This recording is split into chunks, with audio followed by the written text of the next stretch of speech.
దానికి అందరూ ఎమ్మెల్యేలు అడిగారు, మినిస్టర్స్ అడిగారు, ఎమ్మెల్యేలు అడిగారు. దాని మీద ఎట్లా ఉండబోతుంది వేస్తున్నారా?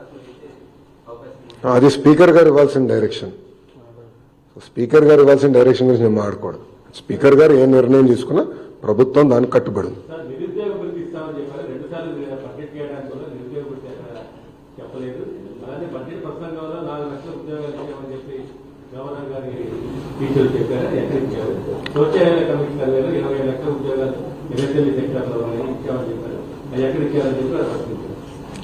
చాలా స్పష్టంగా నేను చెప్పింది మొదటి హామీ 20 లక్షల ఉద్యోగాలు కల్పిస్తామనేది మన ప్రభుత్వం అధికారంలో రాకుండా ముందు ఇచ్చిన హామీ.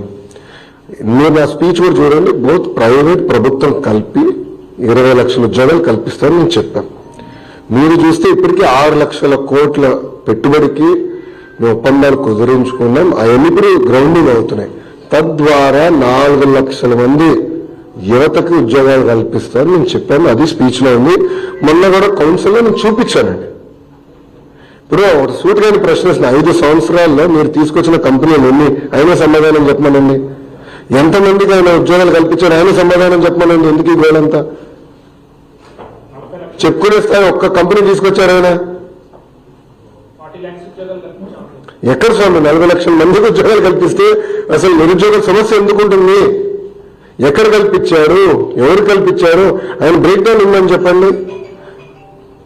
అది చెప్పకుండా గాలికి వచ్చే లెక్కలు చెప్తే ఎట్లండి? రాష్ట్రంలో ఏదైనా పరిశ్రమ పెట్టాలన్నా కూడా ఎవరో ముందు వచ్చే పరిస్థితి లేదు. ఉన్నది బెదిరిస్తున్నారు. చివరికి కాపు జిందాల్ ఫ్యాక్టరీ కూడా కట్టకుండా అయిపోయారని చెప్పి ఆయన చెప్పడం. టీసీఎస్ ఎందుకు వచ్చిందండి? ఆర్సిలర్ మెటల్ ఎందుకు వచ్చిందండి? ఎన్టీపీసీ గ్రీన్ ఎందుకు వచ్చింది? ఎల్జీ ఎలక్ట్రానిక్స్ ఎందుకు వచ్చింది? అని ఆయన కంపట్లేదా? జిందాల్ గురించి ఆయన మాట్లాడుతున్నారు. ఆయన అధికారులు ఉన్నప్పుడు ఏం పీకాడు ఆయన? కడప స్టీల్ ప్లాంట్ పనులు ఎందుకు ముందరికి వెళ్ళలేదు ఆయన అధికారులు ఉన్నప్పుడు? పోలవరం పనులు ఎందుకు ముందరికి వెళ్ళలేదు ఆయన అధికారులు ఉన్నప్పుడు? అమరావతి పనులు ఎందుకు ఆపేశారు ఆయన అధికారులు ఉన్నప్పుడు? దానికి స్పష్టంగా సమాధానం చెప్పమనండి.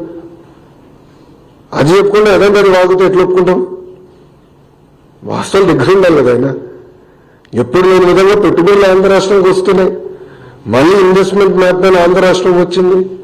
ఇప్పుడు ఒక్కొక్క కంపెనీ గ్రౌండ్ చేసుకుంటూ మేము వెళ్తున్నాం. అది మా పైన బాధ్యత కదా. మీద దాడులు